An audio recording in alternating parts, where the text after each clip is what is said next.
Good morning, જય શ્રી કૃષ્ણ। આજે તો નાઇટ ડ્રેસમાં મારી સવાર થઈ ગઈ હતી ને આજે થોડું કામ વધારે હતું તો હું બેસી ગઈ હતી કપડાં ધોવા। કપડાં પૂરા ધોવાય કે ન ધોવાય, મા દીકરાને તો એટલી ઉતાવળ છે કપડાં સુકવવા પણ મેળા ને આ તો આરામથી હોમવર્ક કરે છે। જો એ બધું કામ બામ ફિનિશ કરીને નણંદ ભોજા બંને લાગી ગયા તો રસોઈ કરવા માટે। ઘર હોય કે બહાર હળદર તો ખાલી જોઈએ મસાલિયામાં ગમે ત્યારે। જો મેં કીધું અમે તો આવી રીતે દાળ નથી કરતા, અમે તો બ્લેન્ડર કરી। તો કે લાય મારા હાથમાં હું ઝેરી નાખું। મેં કીધું લ્યો એ તમારું કામ તમે કરો। ટીલું કે લાવો કપડાં હું સકેલી દઉં, પણ ફેશન મારવામાંથી ઊંચી આવે તો કપડાં સકેલે ને એક સાઈડ ટીવી ને એક સાઈડ એની ફેશન। થાર દેવાંશ હારે રમે છે કે દેવાંશ થાર હારે, કઈ સમજ નથી પડતી।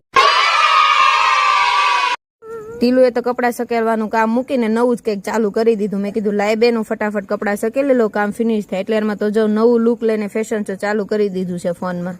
ચા પાણી નાસ્તો ફિનિશ કરીને પાછા કામ પર લાગી ગયા। નણંદ ભોજાઈ બંને વાતો કરવા બેસી ગયા અને પછી સોનપાપડી પણ ખાઈ લીધી। તો મળીએ કાલે। જય